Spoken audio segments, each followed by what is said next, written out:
नमस्कार, तारीख 28 फरवरी और दिन मंगलवार। ये बीबीसी हिंदी का पॉडकास्ट दिन भर पूरा दिन पूरी खबर है। मैं हूँ इकबाल अहमद और मैं हूँ सुमिरनप्रीत कौर। पॉडकास्ट में आज बात दिल्ली के उप मुख्यमंत्री मनीष सिसोदिया के इस्तीफे, इमरान खान के खिलाफ गैर जमानती वारंट और तवांग की। मनीष सिसोदिया को सुप्रीम कोर्ट से नहीं मिली राहत, बीजेपी का हमला, पार्टी प्रवक्ता रविशंकर प्रसाद।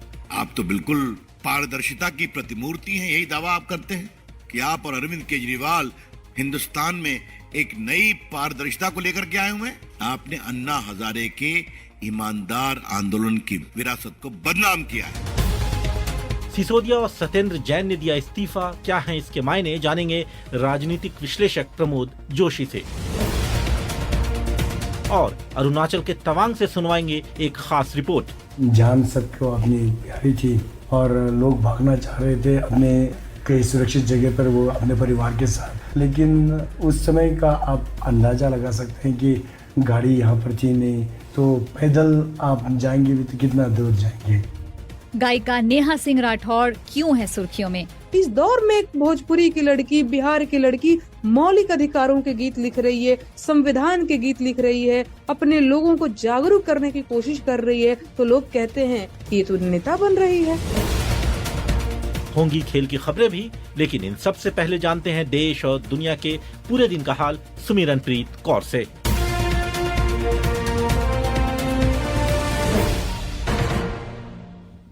यूक्रेन के राष्ट्रपति जेलेंस्की ने कहा है कि पूर्वी मोर्चे पर बखमुत शहर में स्थिति और कठिन होती जा रही है। रूसी सेना 6 महीने के अधिक समय से शहर पर कब्जा करने की कोशिश कर रही है। जेलेंस्की ने कहा, दुश्मन लगातार हर उस चीज को खत्म करता जा रहा है जिसका इस्तेमाल हमारी स्थिति की रक्षा के लिए किया जा सकता है। खबर नाइजीरिया से। नाइजीरिया के राष्ट्रपति चुनाव में सत्ताधारी पार्टी के उम्मीदवार बोला तिनुबू आगे चल रहे हैं। देश के 36 राज्यों में से 14 राज्यों के नतीजे आ चुके हैं। इसमें तिनुबू आगे चल रहे हैं। अब तक के नतीजों के मुताबिक तिनुबू को कुल मतों में 44% मिला है। उनके मुख्य प्रतिद्वंदी अतीकू अबूबकर को लगभग 33% वोट मिले हैं। लेबर पार्टी के ओबी को लगभग 18% वोट मिले हैं। हालांकि उन्होंने तिनुबू को नाइजीरिया के सबसे बड़े शहर लागोस में हराकर सबको चौंका दिया। सोमवार को लेबर पार्टी के पीटर ओबी और तिनुबू के मुख्य प्रतिद्वंदी अतीकू अबूबकर वोटों की गिनती से उठकर चले गए। उनके मुताबिक और उनकी पार्टी के मुताबिक सिस्टम में पारदर्शिता की कमी है। हालांकि देश के स्वतंत्र नेशनल इलेक्शन कमीशन ने विपक्षी दलों की ओर से ये जो आरोप हैं उन्हें खारिज किया है।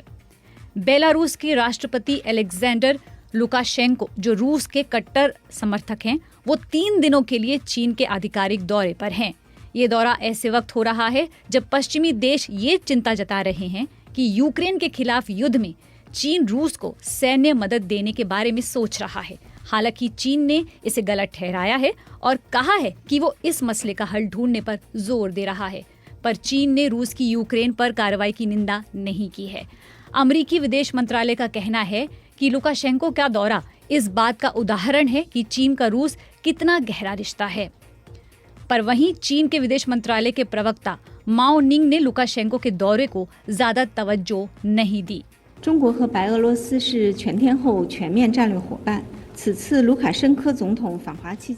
चीन और बेलारूस हर स्थिति में रहने वाले रणनीतिक सहयोगी हैं।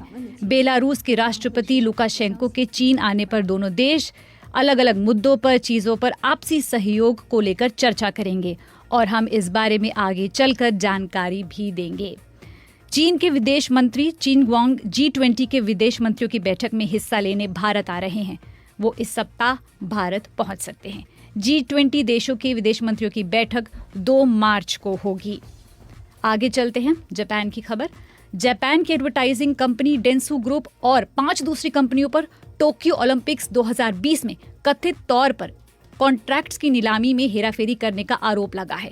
रेगुलेटर्स ने इन सभी कंपनियों और 7 बेनाम लोगों पर आपराधिक शिकायतें दर्ज की है। ये ऐलान टोक्यो ओलंपिक्स और पैरालंपिक्स की स्पॉन्सरशिप को लेकर हुए कथित भ्रष्टाचार पर कई महीनों तक चली जांच के बाद आया है। टोक्यो की कंपनी डेंसू जापान की सबसे बड़ी एडवर्टाइजिंग एजेंसी है। आज डेंसू ने एक बयान जारी किया जहां उन्होंने कहा कि वो स्थिति को गंभीरता से समझने की कोशिश करेंगे और अपनी सभी बिजनेस सहयोगियों, शेयर होल्डर्स के साथ काम करने वाली कंपनियों से इस मामले की वजह से होने वाली परेशानियों को लेकर माफी मांगते हैं।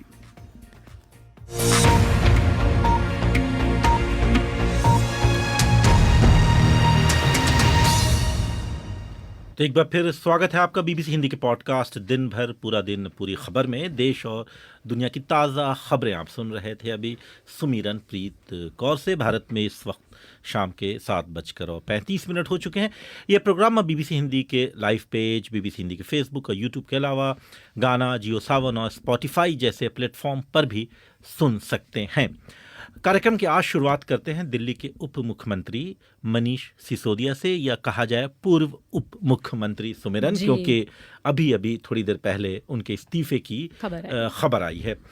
मनीष सिसोदिया अपनी गिरफ्तारी और अपने ऊपर दर्ज एफआईआर को रद्द करने की मांग करते हुए सुप्रीम कोर्ट का उन्होंने दरवाजा खटखटाया था, लेकिन सुप्रीम कोर्ट से उन्हें कोई राहत नहीं मिली, बल्कि सुप्रीम कोर्ट ने उन्हें कहा कि आप हाई कोर्ट चाहें तो जा सकते हैं। सुप्रीम कोर्ट में सुनवाई के दौरान बीबीसी के सहयोगी सुचित्र मोहंती अदालत में मौजूद थे। तो सुचित्र मोहंती इस वक्त टेलीफोन लाइन से हमारे साथ जुड़ चुके हैं।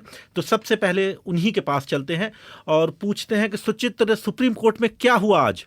कि सुप्रीम कोर्ट में मैं पहले अपने लिसनर्स को बता दूं कि सुप्रीम कोर्ट में ये मामला कैसे पहुंचा। परसों जब मनीष सिसोदिया की पूछताछ सीबीआई के द्वारा हो रही थी, 8 घंटे की पूछताछ के बाद उनको गिरफ्तार कर लिया गया और गिरफ्तारी के बाद उनको कल यानी कि मंडे को राउज एवेन्यू कोर्ट में पेश किया गया, जिसमें राउज एवेन्यू कोर्ट ने सीबीआई की कस्टडी 5 दिन की कस्टडी मंजूर कर लिया और इनको मार्च 4 तक सीबीआई की हिरासत में भेज दिया।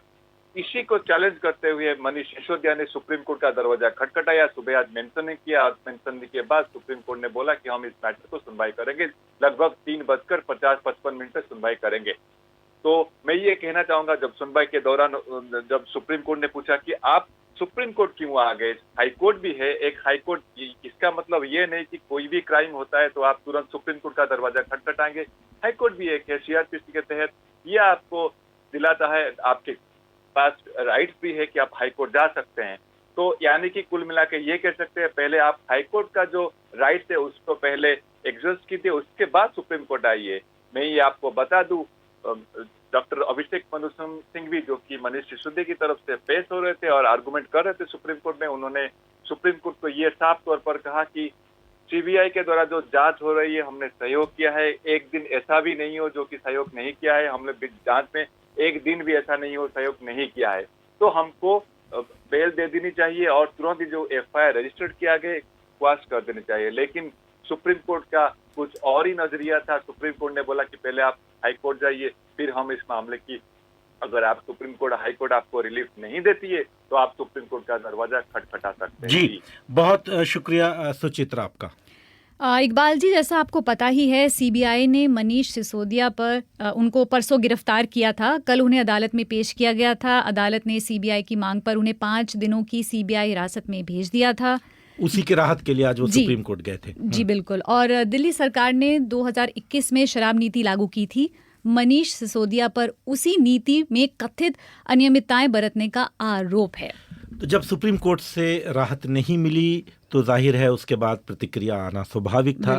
आम आदमी पार्टी और बीजेपी दोनों ने कहा है कि उनका क्या मत है इस मामले में। तो सबसे पहले हम सुन लेते हैं कि जो बीजेपी के प्रवक्ता हैं रविशंकर प्रसाद, उन्होंने क्या कहा। सीधा अर्थ है, जाओ कानून के रास्ते से आओ। आज के सुप्रीम कोर्ट के आदेश का सीधा मतलब यही है, सुप्रीम कोर्ट से उनको कोई राहत नहीं मिली और ठीक नहीं मिली। जिन लोगों ने भ्रष्टाचार के नाम पर लड़ाई करते हुए देश के लिए एक नैतिक बल बनाने का दावा किया था, और कौन ईमानदार है और कौन नहीं ईमानदार है, शायद मनीष सिसोदिया ने भी 16 फोन बदला। तो मैं देश का थोड़ा इलेक्ट्रॉनिक मंत्री रहा हूं, संचार मंत्री रहा हूं, तो मेरी भी आश्चर्य है अनिल बाबू कि एक नेता अपने 16 फोन बदलता है, तो कमाल है साहब। तो ये फोन क्यों बदले जा रहे थे, ये रिकॉर्ड्स क्यों डिलीट किए जा रहे थे? आप तो बिल्कुल पारदर्शिता की प्रतिमूर्ति हैं, यही दावा आप करते हैं कि आप और अरविंद केजरीवाल हिंदुस्तान में एक नई पारदर्शिता को लेकर के आए हुए हैं। आपने अन्ना हजारे के ईमानदार आंदोलन की विरासत को बदनाम किया है और दिल्ली में सबको शराब पिला के क्या करना चाहते हैं आप? कहा था कि हम स्कूल खोलेंगे, आप शराब की दुकान खोल रहे हैं। और थोड़ा मेरा राजनीति का अनुभव है, ये पूरे भारत क्या देश में कहीं नहीं सुना है जो शिक्षा मंत्री है वही शराब मंत्री भी है। ये तो और कमाल की बात है। और जिस तरीके से केजरीवाल साहब को क्या कहा जाए, शराब के मुनाफा और कट और कमीशन के लिए कितना करेंगे। और मुझे लगता था कि कट और कमीशन एक ही पार्टी की विरासत है, हाँ? लेकिन आज तो कहना पड़ेगा कि 3C केजरीवाल जी की पार्टी के लिए भी बोलना पड़ेगा, कट, कमीशन, करप्शन। तो ये तो थे बीजेपी के प्रवक्ता रविशंकर प्रसाद, लेकिन जाहिर है कि आम आदमी पार्टी इससे कहती है कि उन्हें दोनों मंत्री बेकसूर हैं और उन्हें फंसाया जा रहा। और इससे पहले आपको ये भी बता दें कि जैसे ये खबर आई तो सत्येंद्र जैन वो अभी एक मामले में जेल में हैं, उनका और मनीष सिसोदिया का इस्तीफ़ा हो गया और खबर है कि मुख्यमंत्री ने उनका इस्तीफ़ा स्वीकार भी कर लिया है और ख़ुद पार्टी के जो राज्यसभा सांसद हैं संजय सिंह, उन्होंने इसकी पुष्टि भी कर दी है। तो सुनते हैं कि संजय सिंह क्या कह रहे हैं। देखिए, ऐसा है कि अरविंद केजरीवाल जी की प्रतिबद्धता दिल्ली के 2 करोड़ लोगों के प्रति है और दोनों मंत्री पूरी तरीके से बेकसूर हैं। उन पर जो भी आरोप लगाए हैं वो फर्जी हैं, बेबुनियाद हैं, उनका कोई आधार नहीं है। और राजनीतिक कारणों से जो काम शिक्षा के क्षेत्र में मनीष सिसोदिया जी ने किया, जो स्वास्थ्य के क्षेत्र में सत्येंद्र जैन जी ने किया, जो बिजली के क्षेत्र में सत्येंद्र जैन जी, जो अनुकरणीय काम करके इन मंत्रियों ने दिखाया है, उसके लिए दिल्ली की जनता उनकी आभारी है। ये जो फैसला लिया गया, क्योंकि मंत्रिमंडल के विभाग काफी ज्यादा थे और काम बाधित ना हो, काम ना रुकने पाए, इसके कारण से ये फैसला लिया गया है। माननीय मुख्यमंत्री जी ने इन दोनों मंत्रियों का इस्तीफा स्वीकार कर लिया है। दिल्ली के 2 करोड़ लोगों का काम जैसे अच्छे ढंग से पहले से चल रहा था, आगे भी चलता रहेगा। केजरीवाल जी की ये प्रतिबद्धता है। जहां तक आरोपों का सवाल है, फिर दोहरा रहे हैं आम आदमी पार्टी की ओर से, एक एक दिल्ली वाले की तरफ से, कि जो सारे के सारे आरोप हैं वो फर्जी हैं, बेबुनियाद हैं। क्या कह रहे हैं बीजेपी के लोग? 10,000 करोड़ की रिश्वत खा ली मनीष सिसोदिया ने। अरे भाई, 14 घंटे सीबीआई का छापा घर पे मारा, गांव खोद डाला, दफ्तर पे छापेमारी की, बैंक का लॉकर चेक कर लिया, कहीं कुछ नहीं मिला। कहीं कुछ नहीं मिला। वो तो खैर अदालत में तय होगा कि कौन मुजरिम है और कौन नहीं। लेकिन इस वक्त हमारे साथ टेलीफोन लाइन पर वरिष्ठ पत्रकार प्रमोद जोशी मौजूद हैं। प्रमोद जी, सबसे पहले तो यही बताएं कि भाई ये सत्येंद्र जैन के मामले में तो ये पार्टी कह रही थी कि नहीं, हम इस्तीफा नहीं लेंगे। अचानक मनीष सिसोदिया के मामले में ये इस्तीफे की खबर क्यों आई? देखिए, अभी जो संजय सिंह का आपने वक्तव्य सुनाया है, उसके हिसाब से तो चूंकि दोनों मंत्रियों के पास काफी बड़ी संख्या में विभाग थे, तो उनको चलाए रखने के लिए तो जैसे सत्येंद्र जैन के जो 8 विभाग थे वो मनीष सिसोदिया को दे दिए गए थे और मेरी खबर के अनुसार मुझे जानकारी है कि वो जो इनके मनीष सिसोदिया के विभाग भी हैं वो किन्हीं और को दे दिए गए हैं। तो ये जरूर है कि 18 और 8 26 18 विभाग तो मनीष सिसोदिया के पास थे, 8 उनके पास थे, सत्येंद्र जैन के पास, तो 26 विभाग होते हैं। जाहिर है काफी बड़े संख्या के विभाग हैं, लेकिन इसके लिए इस्तीफा लेने की जरूरत नहीं थी। इसके लिए तो आसानी से किन्हीं दूसरे मंत्रियों को दिया जा सकता था। मेरी समझ से इस्तीफा लेने के पीछे कारण नैतिक भी हैं, क्योंकि 9 महीने करीब हो गए हैं सत्येंद्र जैन को, और सत्येंद्र जैन का इस्तीफा लेने के लिए हमेशा केजरीवाल जी ने या पार्टी ने कहा कि नहीं, उनके खिलाफ फर्जी आरोप हैं और अंततः वो जीत करके आएंगे, इस्तीफा नहीं होगा जी। बल्कि इस दौरान तो एक बार कोई पीआईएल भी हाई कोर्ट में डाली गई थी और पीआईएल में हाई कोर्ट ने यही कहा कि जब तक मुख्यमंत्री तय करेंगे तभी ये निर्णय होगा। इसका मतलब है कि मुख्यमंत्री ने अब निर्णय किया है, तो इसका मतलब है कि कोई दबाव राजनीतिक नैतिक उनके ऊपर आ पड़ा है। तो ये कहां तक जाएगा, क्योंकि ये खाली अब सत्येंद्र जैन का तो मामला अलग था, ये वाला जो मामला है मनीष सिसोदिया वाला, इसकी तपिश मुख्यमंत्री तक भी जा सकती है। कहना मुश्किल है कि अभी कहाँ पर तहकीकात जांच कहाँ पर है, लेकिन पहली बात तो यह है कि अगले 2-3 दिन में कुछ चीजें और स्पष्ट होंगी। खासतौर से ये हाईकोर्ट में अभी जमानत का मामला जब जाएगा तब ज्यादा स्पष्ट होगा कि ये आगे क्या दिशा ले रही है। बहुत शुक्रिया प्रमोद जोशी आपका इस जानकारी के लिए। और इकबाल जी, दिल्ली में तो उप मुख्यमंत्री रह चुके मनीष सिसोदिया अदालतों के चक्कर लगा रहे हैं, लेकिन पड़ोसी देश पाकिस्तान में तो पूर्व प्रधानमंत्री इमरान खान अदालतों के चक्कर लगा रहे हैं। एक अदालत ने तो उनके खिलाफ गैर जमानती वारंट तक जारी कर दिया है।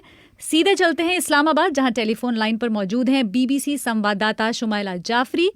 शुमैला, सबसे पहले तो आप ये बताएं कि इमरान खान के खिलाफ किस मामले में गैर जमानती वारंट जारी हुआ है?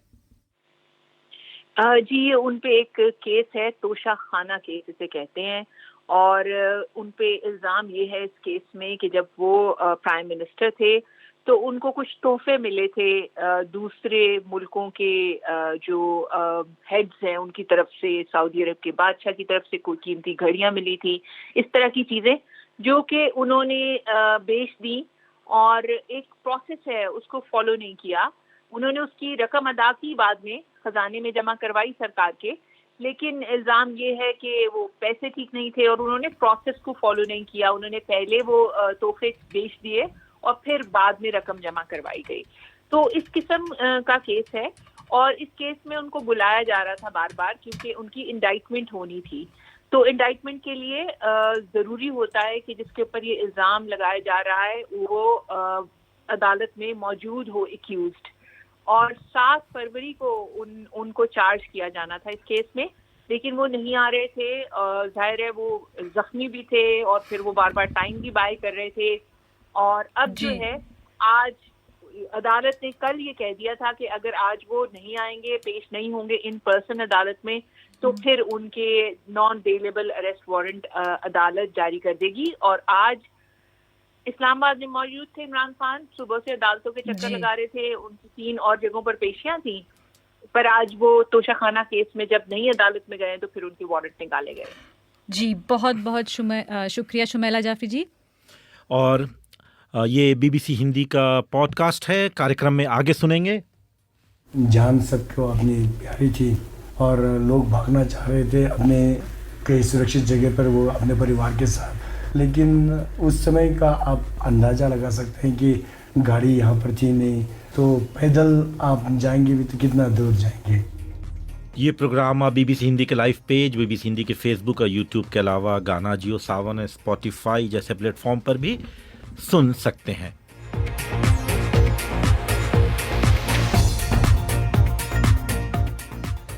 आगे बढ़ने से पहले सुनते हैं कि फेसबुक और यूट्यूब के जरिए हमें सुनने वाले लोग आज कह क्या रहे हैं। जी इकबाल जी, देखिए, ज़्यादातर लोग इसी की बात जिक्र कर रहे हैं। कुलदीप सिंह कहते हैं कि सुप्रीम कोर्ट से सिसोदिया को झटका लगा है, आम आदमी पार्टी की छवि ख़राब हो रही है। हालांकि जैसा कि आम आदमी पार्टी का कहना है कि उन्हें फंसाया जा रहा है। और शिवशंकर हैं, सऊदी अरब से हैं, वो भी कह रहे हैं कि ये फंसाने वाली बात है। और ज़्यादातर लोग जो हैं, एक तो वो मांगीलाल लखरा नेता जितनी बार चुनाव जीतते हैं उतनी बार पेंशन मिलती है, जबकि कर्मचारी जीवन भर नौकरी करने के बाद भी पेंशन नहीं मिल पाती है उसको। और पंडित अजित धर द्विवेदी कह रहे हैं कि आप सभी देशवासियों, माफ़ करिएगा, उसके बाद अडानी से, विजय पांडे कह रहे हैं कि अडानी से ध्यान हटाने के लिए ये सब कुछ किया जा रहा। तो जाहिर है कि अलग अलग लोगों की अपनी अलग अलग राय है। बिल्कुल बिल्कुल। अब बात करते हैं तवांग की। 1962 अरुणाचल वाले तवांग। जी बिल्कुल। 1962 में भारत चीन युद्ध के वक्त जब चीनी सेना ने भारत के पूर्वोत्तर में हमला किया था, बड़ी तेजी से बढ़ते हुए तवांग पर कब्जा कर लिया था। करीब 1 महीने तक ये इलाका चीन के नियंत्रण में रहा। यहाँ के बहुत से लोगों को जान बचाने के लिए घरों को छोड़कर भागना पड़ा, मजबूर हो गए। कई महीनों बाद वो तभी तवांग वापस लौट सकी जब चीन ने युद्ध विराम घोषित किया और अपनी सेना को पीछे हटा लिया। भारत और चीन के बीच चल रहे मौजूदा सीमा विवाद के चलते इस इलाके की सीमा पर दोनों देशों के सैनिकों के बीच झड़पें तवांग के लोगों के लिए भले ही एक सामान्य सी बात बन गई हो, लेकिन 60 साल बाद भी 1962 के युद्ध की यादें यहाँ के लोगों के जहन में कायम है। सुनिए बीबीसी संवाददाता राघवेंद्र राव और देबलिन रॉय की ये खास रिपोर्ट।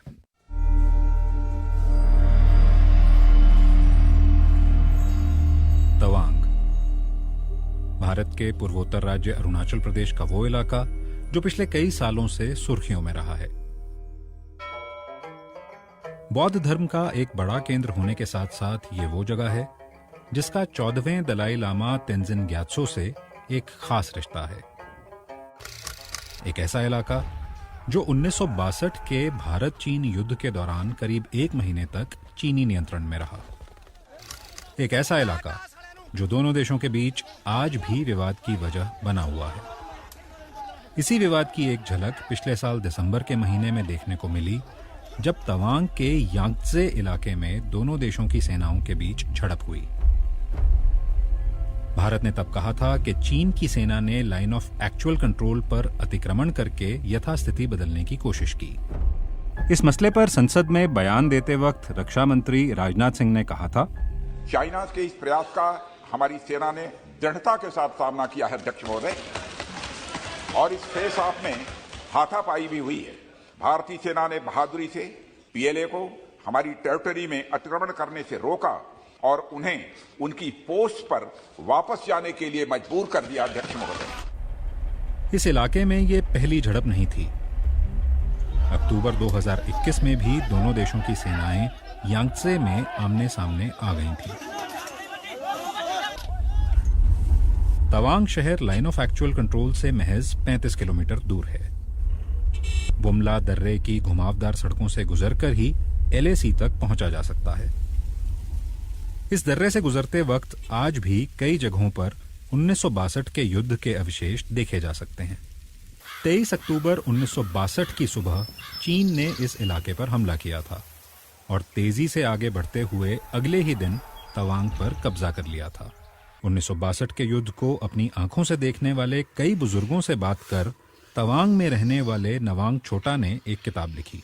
जान सबको अपनी प्यारी थी और लोग भागना चाह रहे थे अपने कई सुरक्षित जगह पर, वो अपने परिवार के साथ। लेकिन उस समय का आप अंदाज़ा लगा सकते हैं कि गाड़ी यहाँ पर थी नहीं, तो पैदल आप जाएंगे भी तो कितना दूर जाएंगे।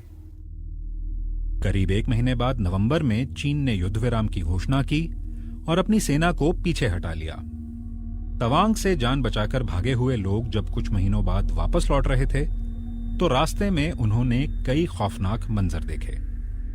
भारतीय सेना के मुताबिक इस युद्ध के दौरान कामेंग सेक्टर में 2420 भारतीय सैनिकों की मौत हुई। इन सैनिकों को श्रद्धांजलि देने के लिए तवांग में एक युद्ध स्मारक बनाया गया है।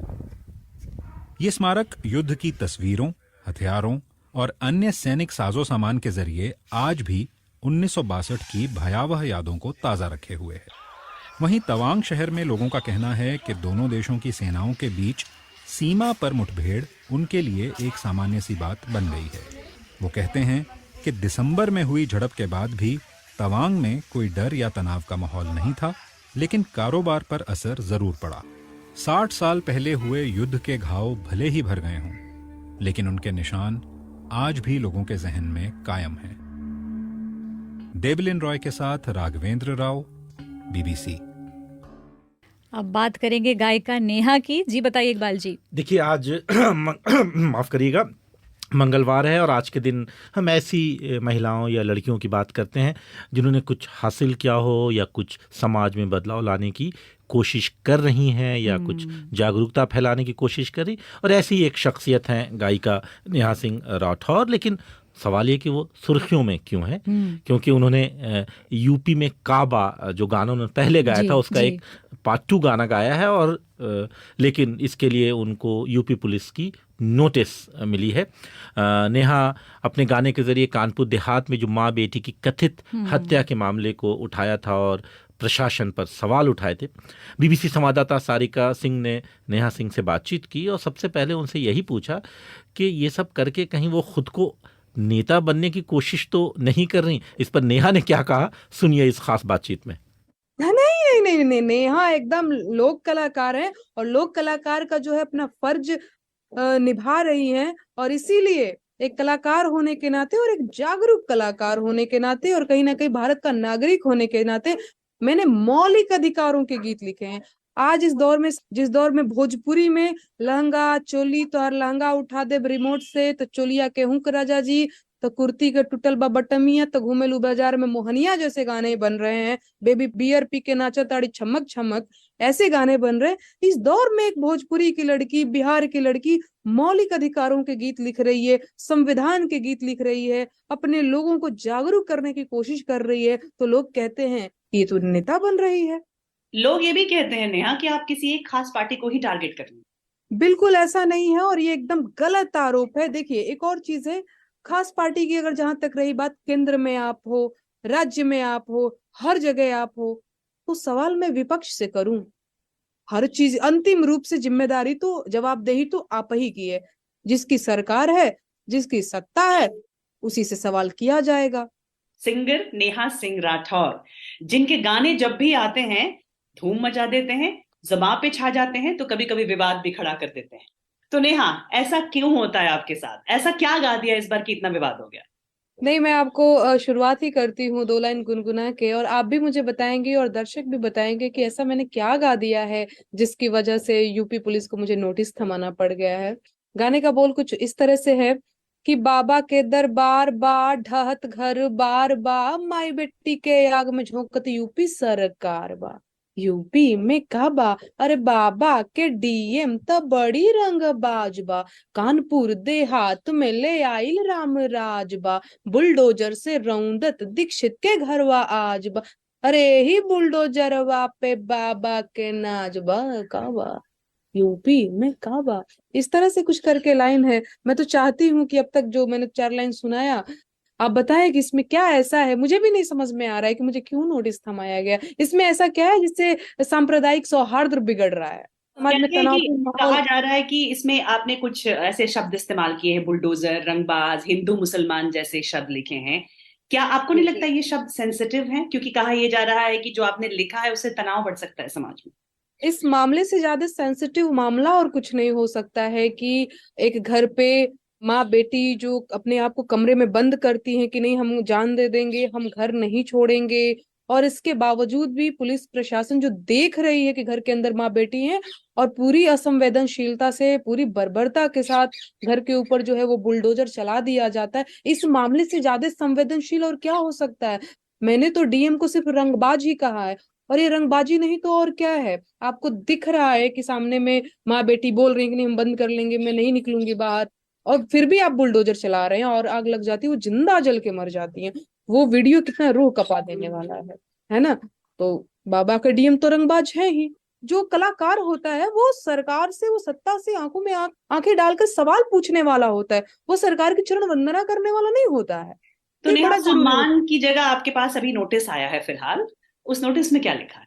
उस नोटिस में ये लिखा है कि मेरा जो गीत है यूपी में काबा सीजन 2, उस गीत के जरिए मैंने सामाजिक वैमनस्यता फैलाने की कोशिश की है, सांप्रदायिक सौहार्द बिगड़ा है, इससे समाज में तनावपूर्ण माहौल क्रिएट करने की कोशिश की है।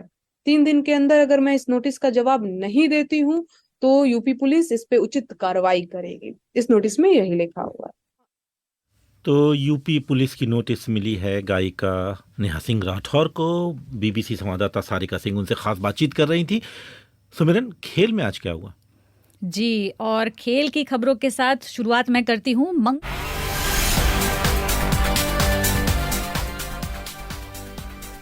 मंगलवार की सुबह क्रिकेट की दुनिया को एक बेहतरीन, संघर्षपूर्ण और रोमांचक मैच देखने को मिला। वेलिंगटन में इंग्लैंड और न्यूजीलैंड के बीच दूसरा टेस्ट मैच हुआ और एकदम से पासा पलटा।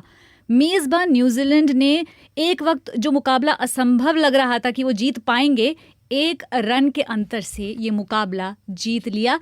ये टेस्ट मैच इसलिए भी यादगार बन गया क्योंकि न्यूजीलैंड को इस टेस्ट में पहली पारी में इंग्लैंड के भारी भरकम स्कोर के बाद फॉलो ऑन करना पड़ा था। जी, और ये जो खास बात है ना वो ये है कि ये ऐसा सिर्फ चौथी बार हुआ है कि फॉलो ऑन करने के बाद टीम ने टेस्ट मैच में जीत हासिल की है। एक और खबर है कि लायनल मेसी को फीफा बेस्ट मेंस प्लेयर का अवार्ड मिला है। आखिरी खबर ये स्पोर्ट्स की दुनिया से कि दक्षिण अफ्रीका में हाल ही में महिला T20 वर्ल्ड कप में शीर्ष 3 टीमों में जगह बनाने में कामयाब रही भारतीय टीम 2024 के वर्ल्ड कप के लिए खुद ब खुद क्वालिफाई कर गई है। क्वालिफाई कर गई, तो ये बहुत अच्छी खबर सिमरन आपका। और दिन भर में आज इतना ही। आज स्टूडियो की जिम्मेदारी संभाली रवि कुमार ने। कल फिर होगी आपसे मुलाकात, वक्त वही होगा शाम 7:30 बजे। लेकिन देश और दुनिया की ताज़ा खबरों और उनके विश्लेषण के लिए आप 24 घंटे बने रह सकते हैं BBC हिंदी के पेज पर। लेकिन तब तक के लिए इकबाल अहमद और सुमिरन प्रीत कौर को दीजिए इजाजत। नमस्कार।